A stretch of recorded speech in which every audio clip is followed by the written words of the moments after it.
আসসালামু আলাইকুম। স্বদেশ সাহিত্যে আপনাদের সবাইকে স্বাগত। এ যাবৎকালীন ইরানের সবথেকে ভয়ঙ্কর মিসাইল হলো সিজ্জিল। সিজ্জিল শব্দটি সূরা ফিল এর ৪ নং আয়াতে ব্যবহৃত হয়েছে, যার অর্থ পোড়ামাটির পাথর বা কঙ্কর, যা আল্লাহ পাক আব্রাহারের হস্তি বাহিনীকে ধ্বংস করতে আবাবিল পাখির মাধ্যমে পাঠানো হয়েছিল। এর আরও একটি আবিধানিক অর্থ রয়েছে। সিজ্জিল একটি ফার্সি শব্দ সাজ্জিল থেকে এসেছে, যার অর্থ কঠিন বা দৃঢ়। এর উপর ভিত্তি করেই এর নামকরণ করেছে ইরান, এবং এটিতে জ্বালানি হিসেবে ব্যবহার করা হয়েছে কঠিন জ্বালানি। এই ভয়ঙ্কর মিসাইলটির টার্গেট এখন ইসরায়েল। এটি সর্বপ্রথম ২০০৮ সালের ১৩ই নভেম্বর সফলভাবে পরীক্ষা চালায় ইরান। আজকের ভিডিওতে আমরা দেখব সিজ্জিল আসলে কতটা শক্তিশালী, এবং যদি যুদ্ধ হয় ইসরায়েল কি এই মিসাইলের আঘাত সহ্য করতে পারবে। সিজ্জিল হলো ইরানের তৈরি একটি দূরপাল্লার ব্যালিস্টিক মিসাইল।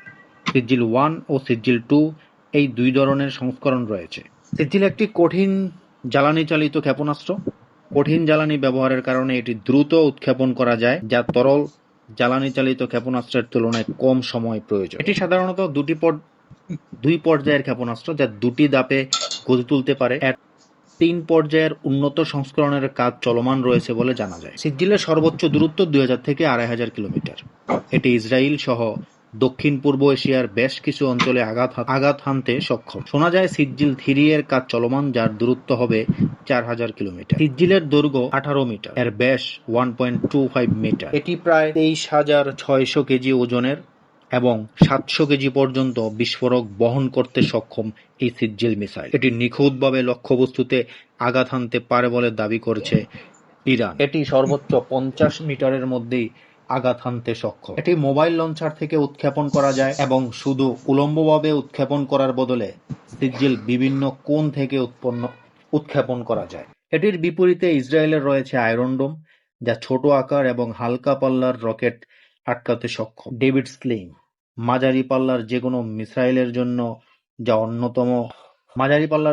জন্য বা অন্যান্য হুমকির জন্য ব্যবহৃত একটি আকাশ প্রতিরক্ষা ব্যবস্থা। অ্যারো 3 দূরপাল্লার ব্যালিস্টিক মিসাইল ঠেকাতে ব্যবহৃত হয়। ইসরায়েলের দাবি অনুযায়ী এটি অনেক উন্নত মানের প্রযুক্তির, যা সব ধরনের মিসাইল আটকাতে সক্ষম। তবে এর কিছু সীমাবদ্ধতাও রয়েছে। ইরান যদি একযোগে অনেকগুলো সিজ্জিল মিসাইল একসাথে নিক্ষেপ করে, তাহলে ইসরায়েলের প্রতিরক্ষা ব্যবস্থা ওভারলোডেড হয়ে পড়বে, ফলে সঠিকভাবে তা প্রতিহত করতে পারবে না। ফলে সেই সুযোগে আঘাত হানবে সিজ্জিল। এই সিজ্জিল মিসাইলের একটি ওয়ারহেড ধ্বংস করে দিতে পারে একটি শহর। যদি যুদ্ধ বাধে, ইসরায়েলকে মাটির সাথে মিশিয়ে দিতে সিজ্জিল মিসাইলই যথেষ্ট বলে মনে করা হচ্ছে।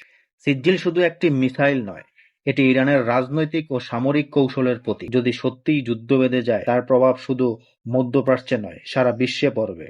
এখন প্রশ্ন হলো, বিশ্ব কি তার আগেই শান্তির পথ খুঁজে পাবে? আপনার মতে ইসরায়েল কি সিজ্জিলের আঘাত ঠেকাতে পারবে?